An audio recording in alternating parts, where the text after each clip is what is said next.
اليوم اخواتي غنشارك معكم السفه، شعريه السفه اللي كتجي رائعه، كتجي الحبه على اختها ما كتجيش معجنه نهائيا، بطريقه اللي هي سهله وسريعه.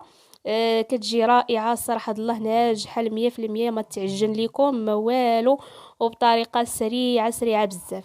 فكنتمنى اخواتي انكم تجربوها بهالطريقه هذه، راه فعلا كتجي اكثر من رائعه، كتجي لذيذه. كنضيف لها واحد المكون اللي صراحه كتجي به لذيذه بزاف.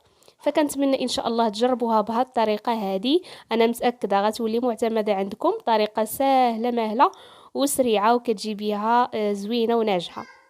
فبلا ما نزيد نطول عليكم اكثر، ندوزو لطريقه التحضير والمكونات اللي غادي نحتاجو على بركه الله. وقبل ما نبداو اخواتي ما تنسونيش من واحد اللايك، الله يجعله في ميزان حسناتكم. هنايا اخواتي عندي الشعريه ديال التصفوار اللي كتكون خاصه بالتصفوار. هنايا كندير الكميه اللي المهم كتناسبني، ونتوما كديروا الكميه على حسب عدد افراد الاسره او لا عدد افراد اللي غادي يتناولوا هذه الوصفه هذه، فانتوما كديروا القياس اللي كيناسبكم. المهم اخواتي هنايا جبت الشعريه وضعتها هنايا في القصعه، وضفت لها تقريبا واحد المعلقه حتى 2 معالق ديال الزيت، وكنبدا كنبسها بهذا الشكل هذا، يعني كنبسوها بديك الزيت. كنستمر هكذا حتى كنحس بها يعني تلبسات مزيان مزيان بهذيك الزويته اللي ضفت ليها. فهاد الاثناء الفواره راه كتكون يعني درت فيها الماء وراه كتكون غلات صافي. ملي الماء كيبدا كيغلي غادي نوضعوا السفه ديالنا تفور. صافي اخواتي هنايا كنعمر الشعريه ديالي في الكسكاس وصافي، وغادي نوضعها تفور التصفيره الاولى. بالنسبه للتصفيره الاولى اخواتي كتخليوها واخا كتشوفوها يعني طلعت هكذا التصفيره، كتميكوا عليها شويه وتخليوها تزيد تفور مزيان، يعني بعد ما تفور تخليوها واحد 5 دقائق عاد كتحيدوها. ماشي بحال التصفيرات اللي باقيين، يعني التصفيرات الاخرين صافي غير كطلع تصفيره كنحيدوها. بالنسبه للتصفيره الاولى غادي تخليوها تزيد شي شويه، واخا تبان لكم طلعات التصفيره خليوها واحد 5 دقائق. هنا اخواتي من بعد ما فورات وحيدتها كنجيبها لهنايا للقصعه بالكسكاس ديالها، يعني بلا ما نعذبوا راسنا نخويوها من الكسكاس ونعاود نعمروها، يعني في الكسكاس مباشره كنخوي عليها الماء غليان، داك الماء اللي فورات عليه، يعني بلا ما نعمرو عاوتاني الماء ونغليوه، هذاك الماء اللي فورات عليه هو اللي يعني كنخويه من فوق منها. صافي كنخليها واحد 4 دقائق، يعني كنخليوها شويه في داك الماء باش هو اللي كيساعدها كطيب لينا بسرعه. هنايا اخواتي من بعد ما خليتها في داك الماء 4 دقائق، دابا غادي نحاول نخرج من هذاك الماء، ما نخليو حتى شي قطره ديال الماء، يعني كنسقطروها مزيان من داك الماء. الا بقى لكم داك الماء تما غادي يعجنها لكم، فمن الاحسن انكم يعني تحاولوا تسقطروها من داك الماء مزيان مزيان اخواتي، ما يبقاش الماء نهائيا.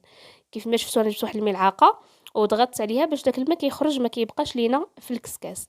صافي غادي نعاود نرجعها تصفور التصفيره الثانيه. هنا من بعد ما كطلع التصفيره صافي كنحيدوها، هذه التصفيره الثانيه. صافي من بعد ما فورت غادي نعاود نرجعها هنايا للقصعه، وهاد المره كنخويوها في القصعه ما كنخليوهاش في الكسكاس. صافي وكنجيب واحد الكاس ديال الماء، كنضيف هنايا كاس ديال الماء. وصافي اخواتي غادي نبدا كنحلها. من بعد ما غنضيف لها الملحه، ضفت هنايا معلقه معلقه صغيره ديال الملحه. وصافي وغادي نبدا كنحلها، غادي نحلو ديك الشعريه ديالنا مزيان مزيان حتى ما تبقاش هكذا مجموعه. صافي غادي نستمر هكذا حتى نحلها. وداك الكاس ديال الماء اللي كنضيفو راه بارد ماشي ما سخون، غير ما بارد من الروبيني. ضفت كاس واحد واستمريت هكذا حتى حليتها مزيان مزيان. بالنسبه للاخوات المبتدئات اللي يلاه يعني كيتعلموا، الا تعجنات ليكم وتجمعات ما بغاتش تحل لكم، فما عليكم غير تضيفوا 2 معالق كبار ديال زيت الزيتون وتبداو كتحلوها، راها كتحل معاكم. المهم الا طحتوا في هذا الموقف هذا، صافي اخواتي هنايا من بعد ما حليتها كنضيف لها معلقه ديال الزبده، معلقه صغيره ديال الزبده. وغنضيف هنا كيس واحد من السكر المنسم بالفانيا، هذا هو المكون اخواتي اللي كيعطيها واحد البنه زوينه الصراحه، كتجي بنينه بزاف بهذا السكر ديال الفاني. كنضيف كيس واحد من السكر المنسم بالفاني مع هاد المعلقه الصغيره ديال الزبده. صافي وكنبدا كندمجها مزيان مزيان، يعني كنخليو ديك الشعريه تلبس لينا بديك الزبده اللي ضفنا ليها. ضروري نخدموها مزيان مزيان حتى كنحسوا بهذيك الزبده دابت وانسجمات لينا مع الشعريه. صافي اخواتي كنستمر هكذا، من بعد ما كنخدمها مزيان كنحس بديك الزبده صافي دابت. صافي اخواتي غيبقى ليا نضيف الزبيب. بالنسبه للزبيب راه وضعته في الماء غليان. درت نص كاس ديال الزبيب وضعته في الماء غليان وخليته يعني بحال اللي كيرطب في داك الماء. رطبته في داك الماء قبل ما نضيفه مع الشعريه. صافي اخواتي هنايا من بعد ما انسجمات ليا الزبده مع الشعريه كنضيف هنايا الزبيب اللي ذكرت معكم انني وضعته في الماء غليان. صافي ضفته هنايا. غادي نعاود نخلط هكا وغادي نعمر الشعريه ديالي في الكسكاس وغادي نرجعها تفور اخر تفويره.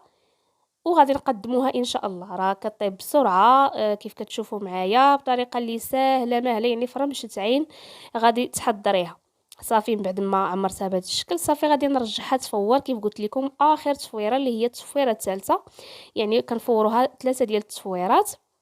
صافي اخواتي من بعد ما فورات التفويره الثالثه صافي غادي نقدموها. صافي كنحطها في هذا الطبيسيل هذا بهذا الشكل. كنحاول نقادها. المهم نتوما كتقدموها بالطريقه اللي بغيتو بطبيعه الحال. كتزينوها بالطريقه اللي بغيتو داكشي اللي متوفر عندكم. انا شديت داك الزبيب جمعت شويه ديال الزبيب من هذاك اللي فورت ودرتو هكا في الوسط كيف كتلاحظوا. وجبت اللوز اللي يعني وضعته في الماء غليان خليته لمده ديال 5 ديال الدقائق. من بعد قشرته فسختو من دوك القشور ديالو ونشفتو مزيان وقليته في الزيت اللي كتكون بارده مع التحريك المستمر. يعني كنبقاو كنحركوه فيه باش كيجي مقرمش وكيجي اللون ديالو موحد وكيجي محمر وزوين.